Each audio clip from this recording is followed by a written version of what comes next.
Welcome to Women's Social Corner. I'm Janvi and this is WSC Picks. Today, our team is at KD Hospital and fortunately, for all good reasons. Today, we are going to meet the people who are behind this hospital. We are going to interview Adit Desai and Dr. Anuja Desai. We'll try to understand their side of the story. How was it to grow in a family where their fathers were building this legacy? And what were the challenges that they faced on the way?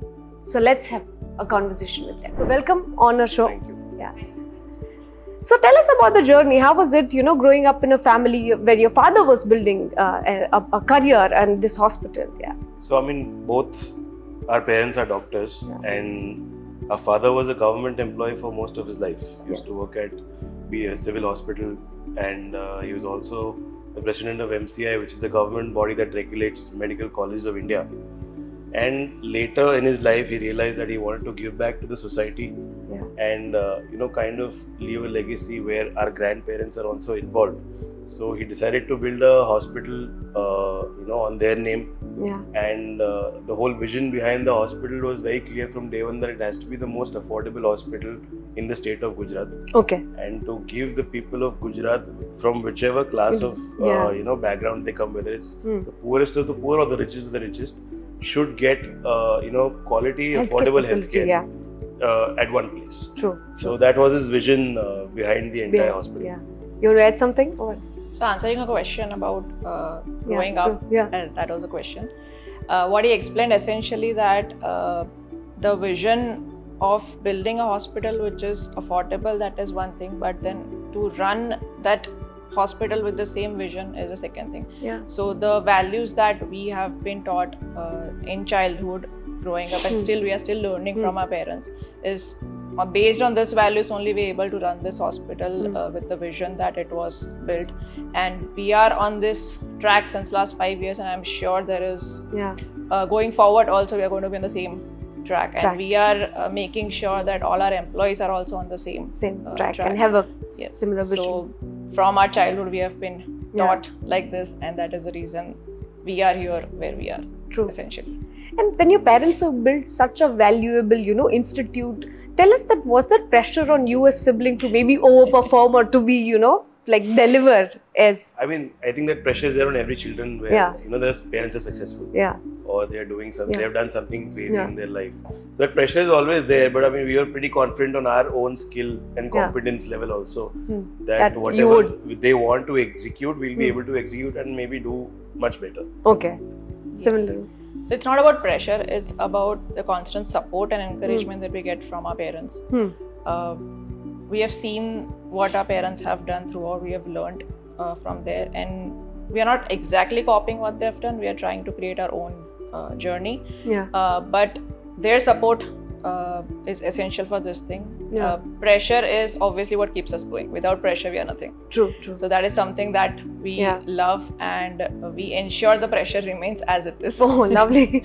And we obviously have pressure from parents, also from society as well, but we make sure we give some pressure back also. And we also set higher goals for ourselves. Yeah, exactly. But when you say that you are trying to build a journey for yourself, tell us that how easy or how difficult it is to innovate in an institute which is, here for so many decades. Right. So how do you innovate in the sense, or how do you bring something new of your own on the table?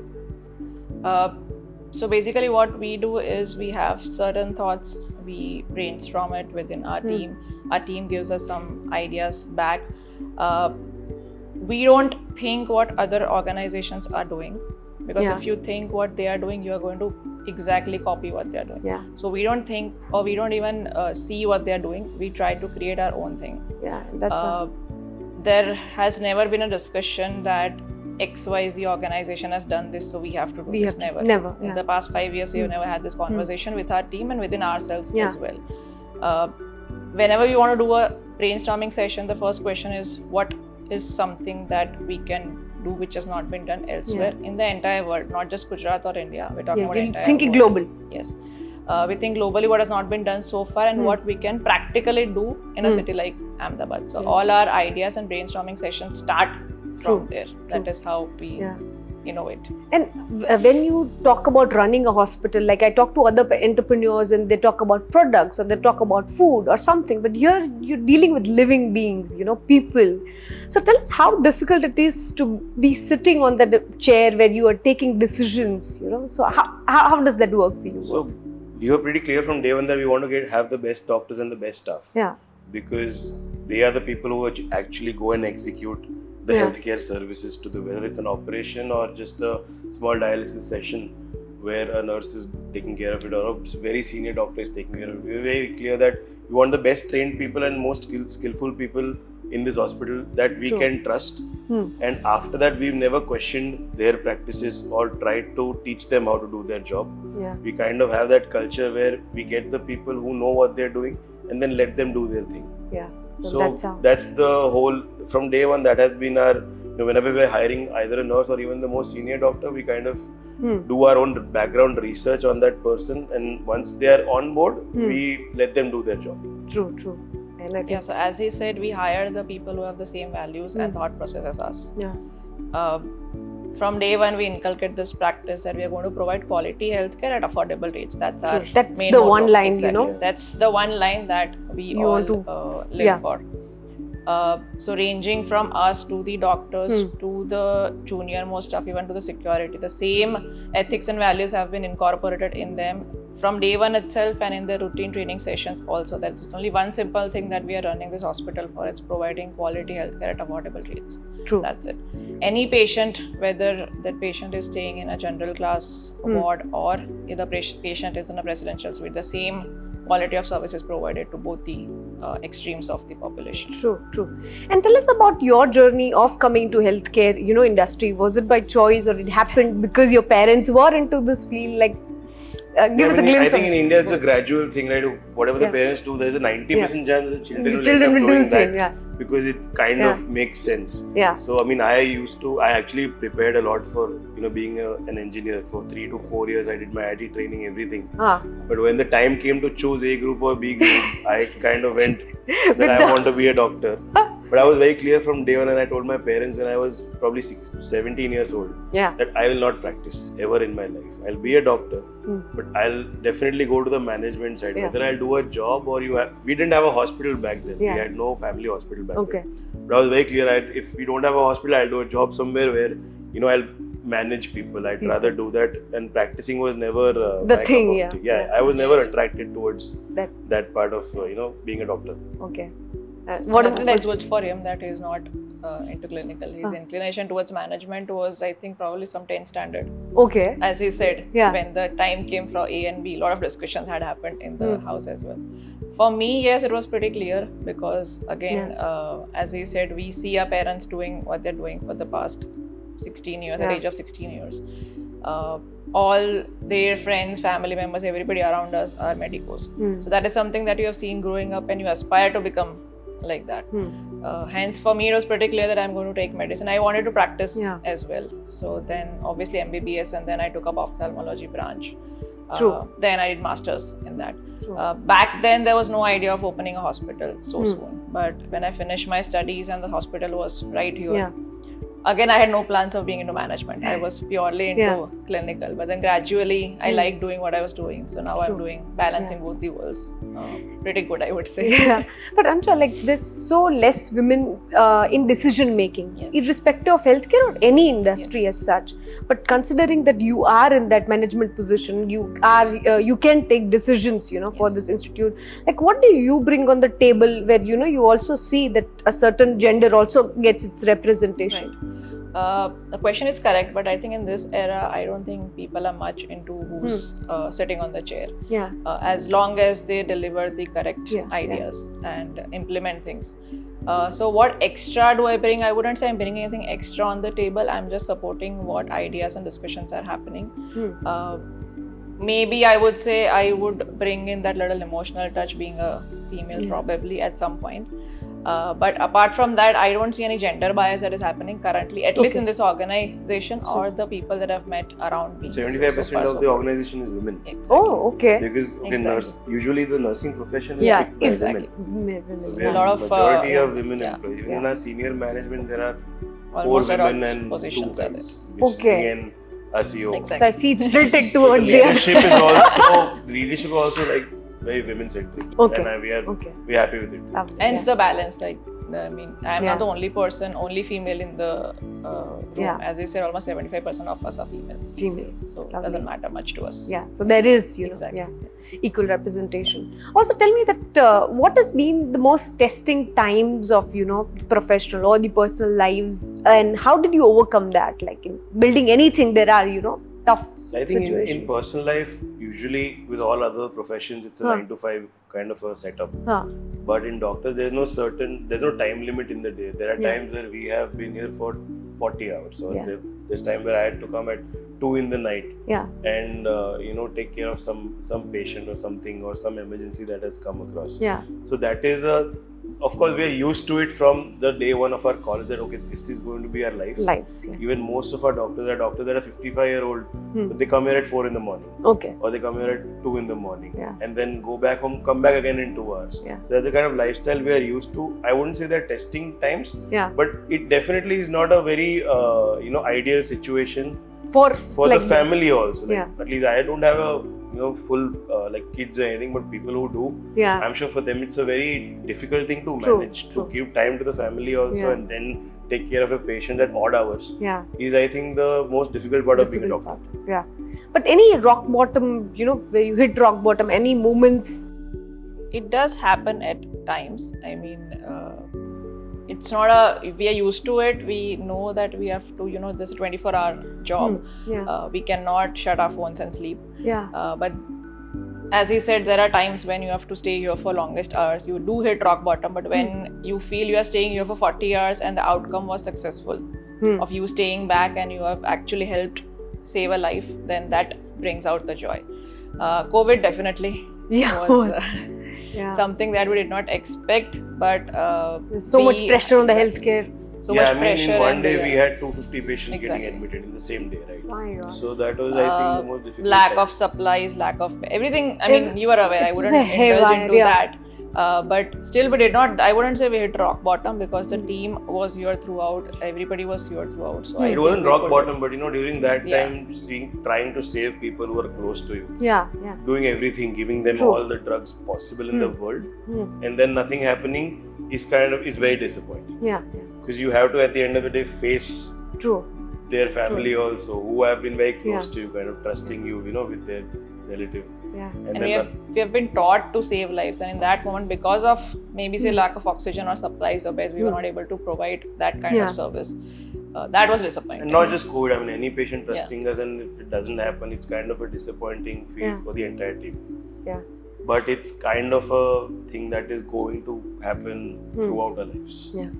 So we have to be used to it also. True. And tell us that everyone comes to a hospital in a very sorry state of affair. Like being here day in, day out for so many hours. Tell us that, is it ever emotionally draining or do you get used to it, Like, we are trained right from college, to be honest, all doctors to, pull off 70-hour duties, seeing, all kinds of patients, like happy patients going home, sad patients going home. So the atmosphere, we are used to it. But with this hospital, what we try to do is, whether it's the typical hospital smell or the typical look and feel of a hospital, we've tried to avoid that, because if you're coming here, we want you to feel you come to a hotel. True. I was saying the same when I entered the hospital. So that's the feel we want to give you. We don't, because it's a very scary thing for anybody to enter a hospital.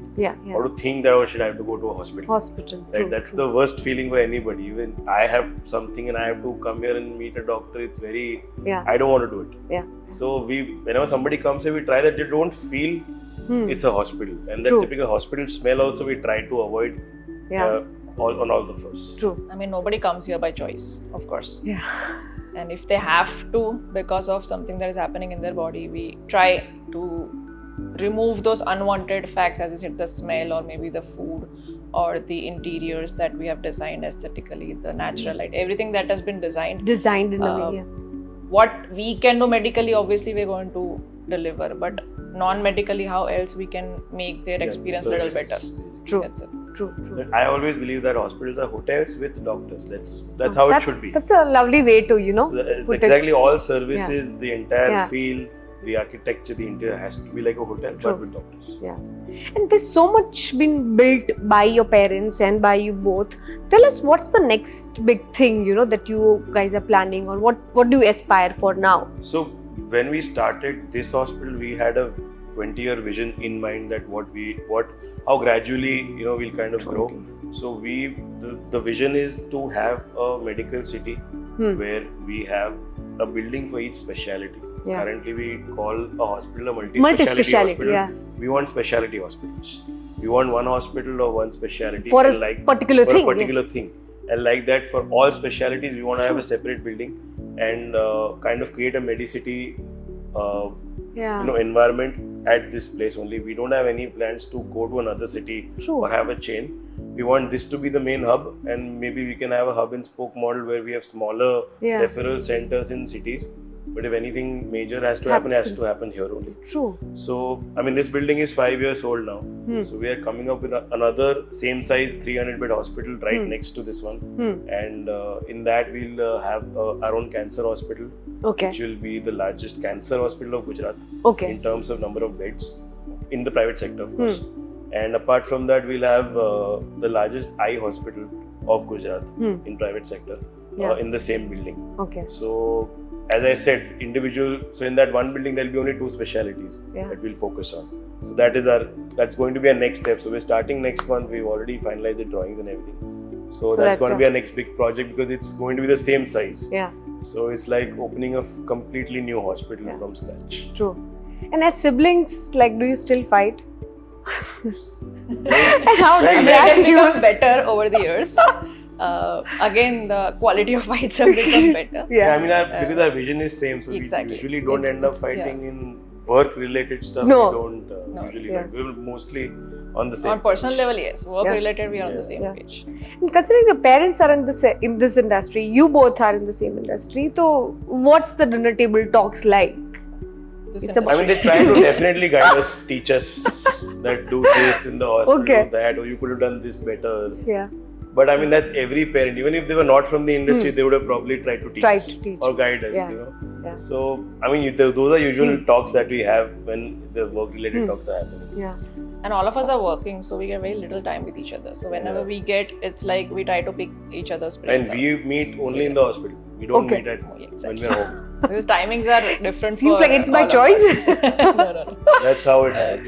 So the timings are different for all of us, and to come at the same time on the table is very difficult for us. So we catch up in the hospital, which is a positive thing for us, since we are all in the same place. Over the weekends we catch up and we kind of keep on discussing small issues that have happened over the past 1 week, and either I'm asking for his opinion or we both are asking for our parents' opinions because obviously they are the wiser one. And some of the ideas we do try to implement during our daily operations. So it's all fun. It's not like we are only talking about work. It's a very good thing that has happened to us, that we have the freedom to do whatever we want in the hospital. Exactly. We're not forced by. There's also big responsibility. Exactly.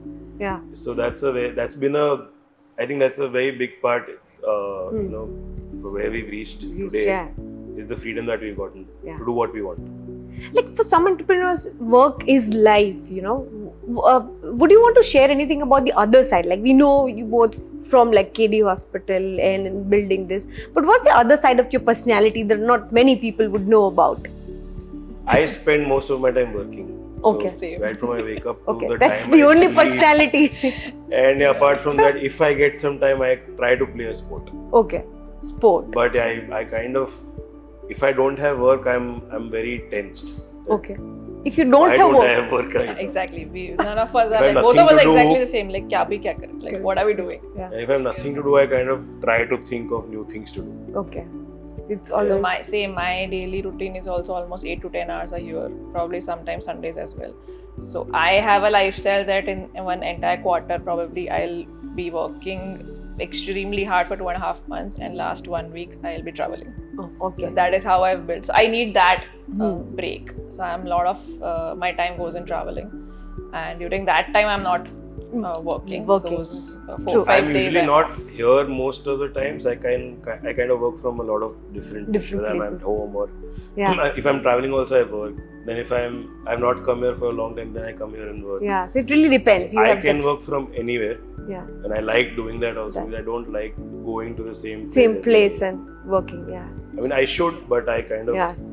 I'm For us, comfortable. when you say work, it's not like work. This is something that we like Yeah. doing. Yeah. So You're passionate even- about. Exactly. Because Even if over you the ask over the us years, to what come we've attend, kind of dreamt of and executed and seen in reality, it's kind of a different high. So we try to do that again and again. Again. Yeah. Hi. Yeah. That's a good word. Yeah. You know. so That whatever work you have is- dreamt of, and if it's finally you see that coming into Yeah. motion, Then that's you're on to the something- next project immediately. The next. Immediately next day we are off Yeah. to something new. Yeah. Lastly, tell us that if there is anyone who aspires to, make a career, be an entrepreneur in healthcare industry, what are the few things that they should know about? Like, learn something or get this, or what the advice is? I think every MBBS doctor after finishing the undergrad should take a year off and kind of see the world. What doctors, I mean, currently the mindset is that after doing my undergrad, I have to do a postgrad, Yeah. I have to practice. Yeah. Standard flow that's been going on since years. But people around the world are not actually doing that. They are, kind of doing a lot of multiple things after their undergrad, and it has nothing to do with practicing. It's not just one direction. It's not just one direction. I mean, I would suggest every doctor take a year off and kind of explore what all opportunities excite you. Okay. And then take a call instead of immediately finishing undergrad and giving the entrance exam and starting. There's so much hurry to earn money, right? Right after. A lot of doctors do come from a very unprivileged background, so for them that is the only option. Yeah. They don't have the privilege to have a choice of I'll do an MBA and then I'll manage or all of that. Yeah. They don't have a choice. But those who have should do this. Those who have a choice should definitely take a year off. I would suggest travel around, meet people who are doing other things after doing their undergrad, and learn from their experiences, and then see whether that excites you or not. No, true. And because we have been taught like after MBBS we're supposed to do postgrad, and then after that you are supposed to do super speciality. So that 12-13 years cycle is set from the age of 18. It's a 12-year process. Yeah. 12 years. So the entire planning is done 18 to 30 years. You have to do this. And there's no Step going 1, back 2, in 3. this field, right? And everybody's just blindly following it. Yeah. Just because your seniors have done it, or your colleagues, or your elder brother, sister, siblings, or your neighbor's kid, anybody's doing this, you're following the same path. There is, as I said, there is no logic in it. Like, why aren't you taking an off? Yeah. Outside India is very common. Like, people take sabbatical from work as well, like 6 months, 8 months. Just they think travel. and introspect. Exactly. And there are a lot of options now after undergrad. What he's been doing after undergrad. I mean, there are multiple options available currently. Yeah. And as far as management is concerned, we have very few doctors who are involved in management in India, at least I would say. In most of the organizations, the top management part is run by MBAs. It does pay well. Like management does pay well. Yeah. It Usually does people pay are like, if I'm a senior doctor or doing a great super specialization, I'll get paid really well. But this also pays well. Pays well, yeah. And if a clinician is running the show and taking calls, I'm sure he or she is doing a wonderful job.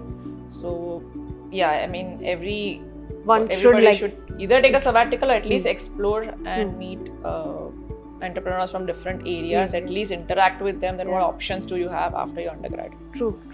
Thank you so much, for sharing your story, and I'm sure that all the viewers have so much, to take away from the conversation that we had. And yes, for more such conversations, for more such interviews, keep watching Women's Social Corner. Thank you.